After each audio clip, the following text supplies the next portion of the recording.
doing today? Everybody good out there? Look, I need to get my eyebrows done. Honey, I got my eyebrows done before I went to Puerto Rico, and I have not been since I came back because it's just madness going on.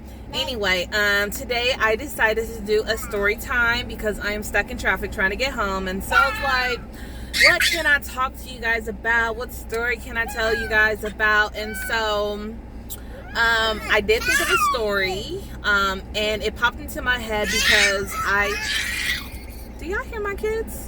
Hold on. Mommy, he's pinching him. Mommy, Stop pinching each other. Oh, hey, everybody, keep your hands to yourself. But Mommy, he pinched him like this. He was just holding his arm like this.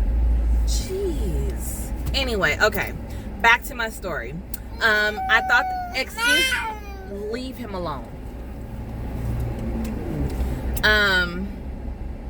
Ajani's sitting in the passenger seat because sometimes he thinks he's a big boy, or sometimes he decides that he wants to be a big boy, and so he wants to sit in the passenger seat next to me.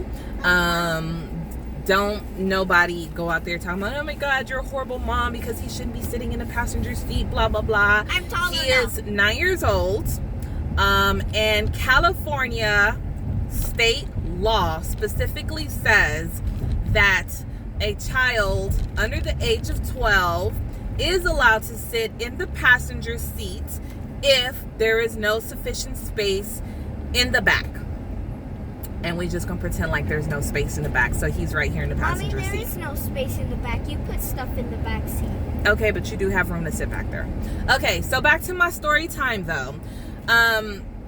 The reason I wanted to share this with you, and it's a little depressing, you guys, it's a little depressing, but I'm finally at a stage 2 years later where I can tell my story and not cry about it. And so I actually just had this conversation with someone recently, and it felt good to kind of talk about it. Okay, so here's the thing, is that you guys know I have twins, and of course, when you're pregnant with twins, there can be complications. You have to look out for early delivery and all of this stuff. And so here it is. So I knew that there was a possibility that I would have to deliver my twins early. I knew that there was a possibility of complications, blah, blah, blah. I think I just repeated myself. Anyway, at the end of, or not even at the end of my pregnancy, somewhere around like 28, 29 weeks, I ended up developing two things. This really nasty case of carpal tunnel syndrome, pregnancy-related carpal tunnel syndrome, and my hands used to be in so much pain. I mean, ridiculous pain all day and all night. And it was so bad because I didn't want to take any pain medication. I had refused to take any pain medication because I'm with that theory of I don't want my babies being all doped up. I don't want them to have birth defects, this and that. And so because of my kids, I had decided I was just going to get through it, not take any pain medication, and deal with it. And you guys, the pain was so bad to the point where I was begging the doctor to induce my labor because I wanted that shit to be over. On top of that, one of the babies was like sitting on, like, you know how you develop that pain from the sciatic nerve and shit. Well, count my nasty pain from my carpal tunnel as well as the baby pushing down on my sciatic nerve. So not only now is my hands in pain, but I have like this nasty lower back pain, cooch pain. Like, I was just a mess, a hot mess. And then I always feel like this camera's crooked. And then on top of that, this is a story that I'll share with you guys later on, but I mentioned I'm only 34 years old. At the age of 29, I had a TIA attack. It's a trans ischemic attack. Basically, it's a mini stroke. I had a mini stroke at the age of 29, and because of that, my doctor was already seeing me. Before my 28 weeks, my doctor was seeing me every 2 weeks, and then once I hit 28 weeks, because of everything that was going on, I started doing weekly visits. Now, keep in mind, or not keep in mind, but when I hit 32 weeks, I ended up having to go to the hospital twice a week so that they could monitor the baby's heart rate. So I was at the hospital like every week in pain, begging the doctor to please induce my labor and get these babies out of me. And by law, whatever, for the safety of the babies and this and that, she was not allowed to induce my labor until I reached 38 weeks. And so, Lord, please forgive me, but I started doing everything that I could to try to induce my labor. Every home remedy you could think of. I went as far as paying this lady $300 to massage my body to try to induce my labor. That's how far I went. That's how much pain I was in. That's how bad I wanted to have these babies. And honey, God had a different plan, because God was like, no, these babies are not going to come out today. You thought, girl. And so I remember just sitting at the doctor's office, like crying, and my baby daddy looking at me crazy, thinking I was being like super over dramatic, because I was like, dude, like, I cannot take this pain anymore. I literally cannot take this pain anymore. And so finally my doctor was like, yo, like,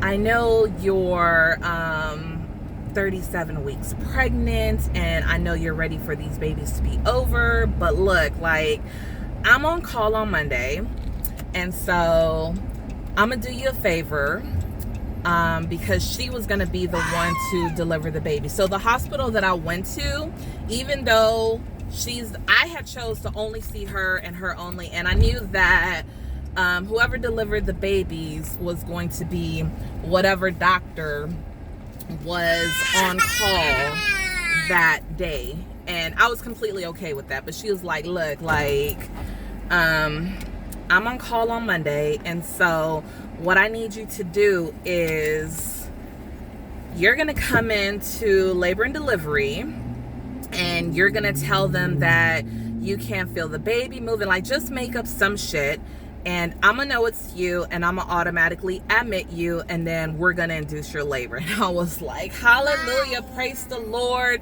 I'm finally about to get these babies out. Like, I was so happy. And so I ended up, this is God, this is how God works, okay? I ended up not even making it to Monday. So I saw her that Friday, and now my bags are packed. I'm anticipating delivering these babies on Monday. Got everybody on standby, baby daddy, my sister. Can I tell my story? No. Excuse me.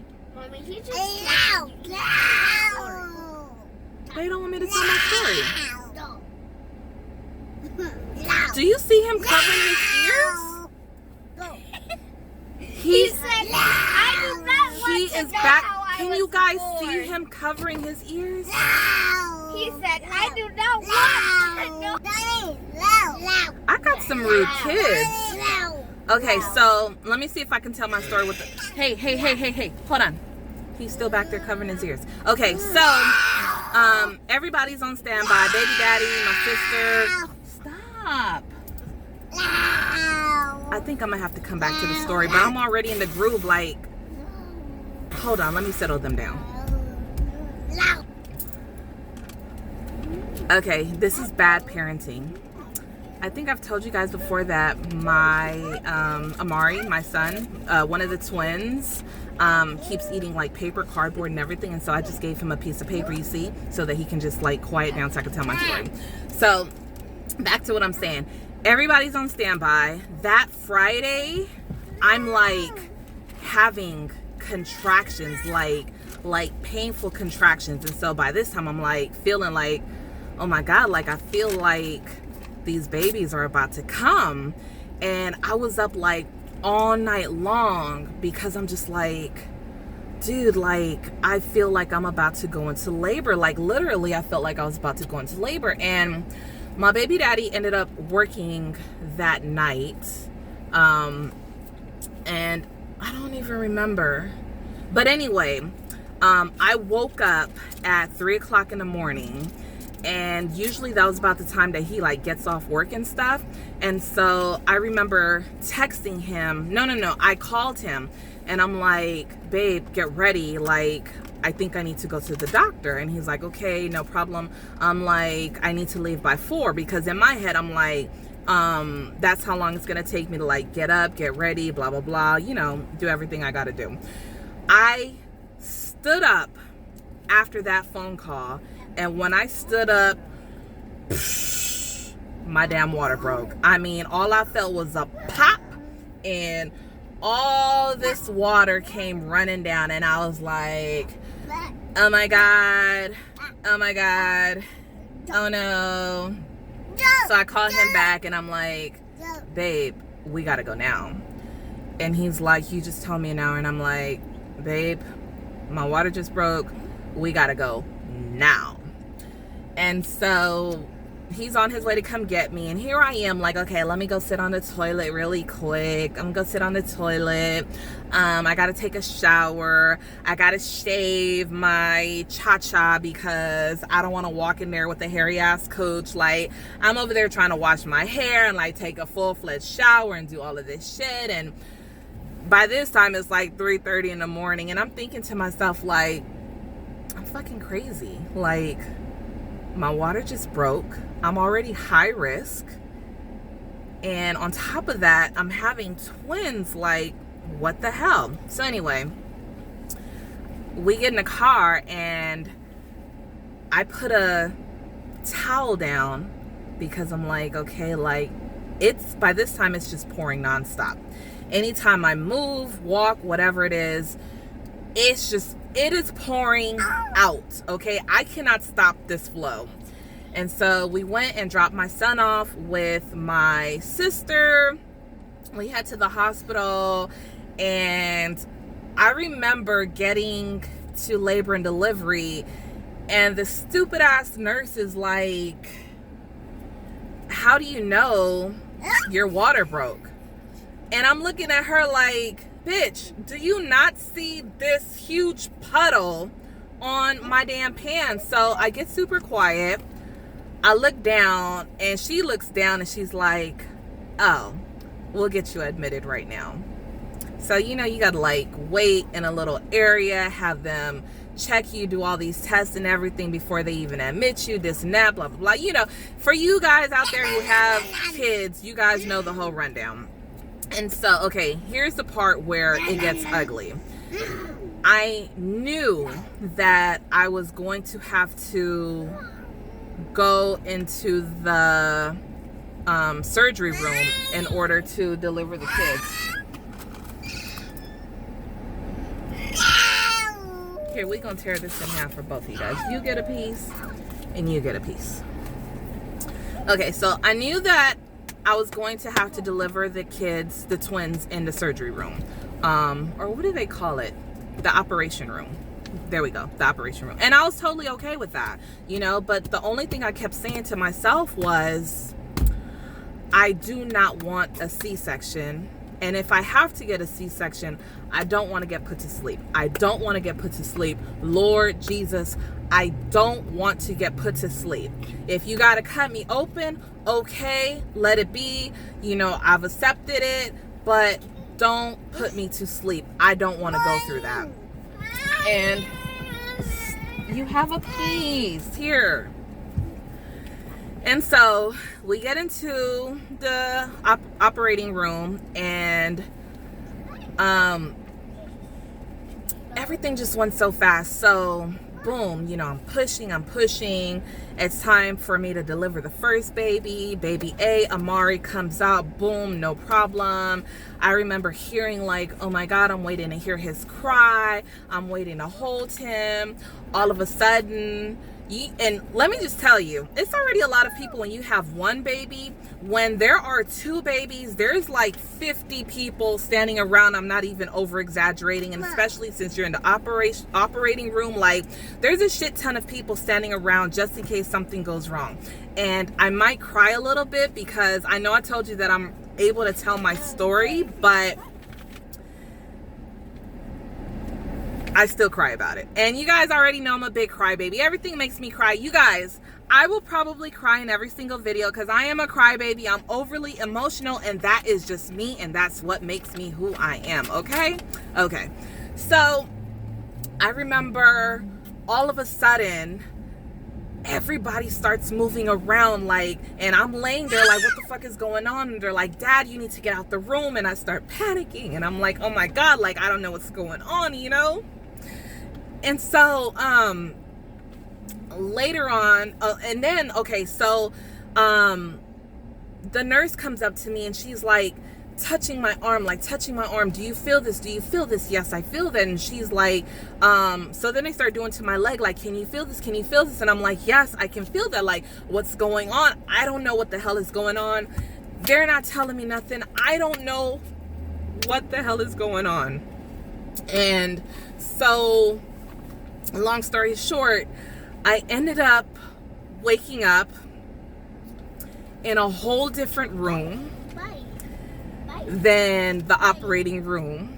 And I just remember waking up and screaming out for my baby daddy. I'm screaming out his name over and over because I just woke up in a whole different room that I was just in. It was like, you know, like they knock you out, they put you to sleep, and boom, you wake up and it's something else, you know? So I ended up finding out that they had to put me to sleep because baby B, Amiri right here, the cord prolapsed. So what that means is after Amari came out, the doctor ended up breaking the water bag for baby B instead of allowing my body to do its natural thing and deliver the next baby. Instead, she decided to kind of put a rush on it, and she broke the bag, and the umbilical cord came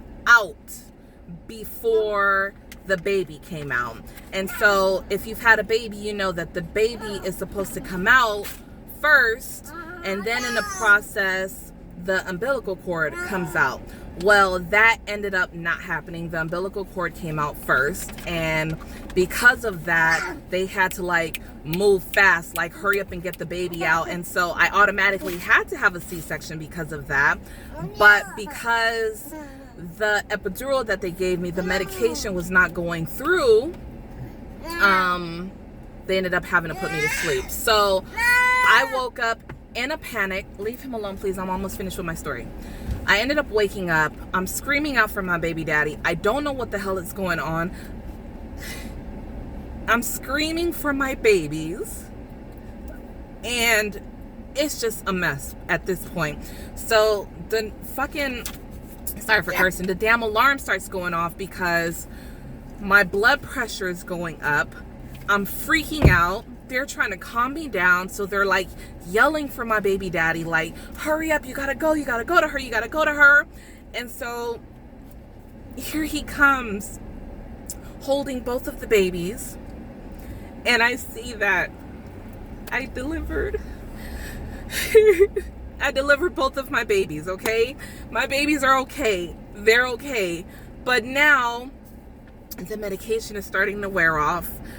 My blood pressure's gone up because I just freaked out, of course, whatever reason that I should. And my body starts shivering, like it's shaking like crazy. and they can't figure out why my body's shaking. They like automatically like injected something in the IV to make my blood pressure go down. They're just at this point trying to calm me down. And so I think it was something with the medication wearing off, plus my blood pressure, like whatever it was, just had me going crazy. Now, I ended up, by this time, they're now putting me in the room. It's like hours after I had the babies. So the babies were born at 2:03 and 2:13. I physically did not get to hold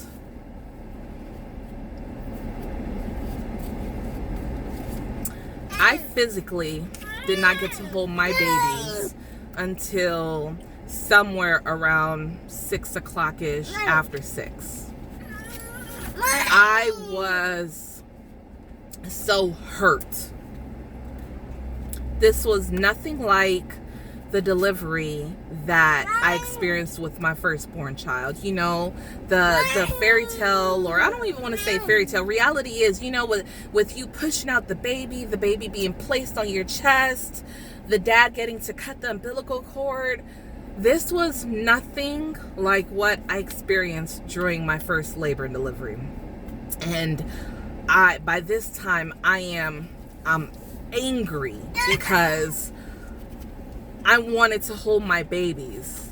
My babies didn't get to, because I was out for so long, they had already automatically started giving my baby the bottle.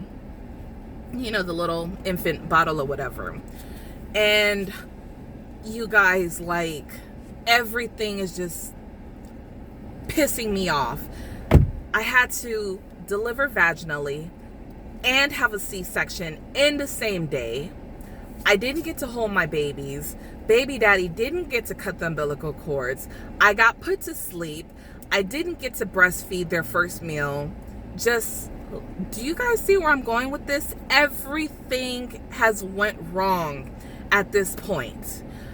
I ended up falling into postpartum depression after this. And keep in mind, this was already a risk factor because I went through that with my firstborn.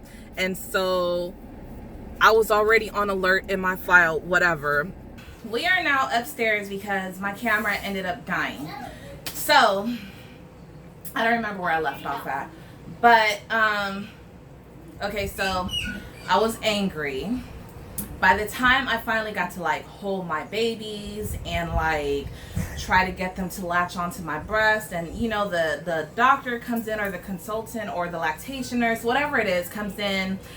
By this time, neither one of my babies want to latch onto my breast. And I am furious because I was determined to breastfeed. I wanted to breastfeed, and it wasn't going to be any other way. And because my twins did not want to latch onto my breast, I was angry. Top it off, let's now talk about the pain that I am in, because the pain medication has worn off by this time.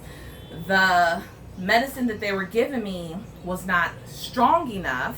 I don't remember if they gave me, I think they gave me like Advil, hydrocodone. I don't remember what they gave me. Oh, they gave me Percocets, but it wasn't working. And so they ended up having to give me morphine. Morphine, girl. And I'm such a hypocrite because I work in hospice. One of people's main concerns is not wanting to receive morphine because they feel as if it's gonna speed up the process of the patient dying. And sometimes we're having to talk to patients' families about, you know, morphine is not going to kill the patient, this and that. Like, it's basically like a muscle relaxant. Like, it relaxes your whole entire body. That's what morphine does. It doesn't kill you. But here I am being a hypocrite because I'm like, I don't want no morphine. I refuse to take morphine. And then I start thinking, like, how am I refusing to take morphine? And I try to convince family to take morphine. You know, like, you get where I'm going with this? And so they ended up having to give me morphine because of the amount of pain that I was in. And so I ended up being discharged. We'll do another story time. But long story short, that is what happened to me for my labor and delivery with the twins. It took a lot of hard work. I mean, like 2-3 weeks of me doing all kind of stuff, researching, doing body training in order for me to finally start producing milk.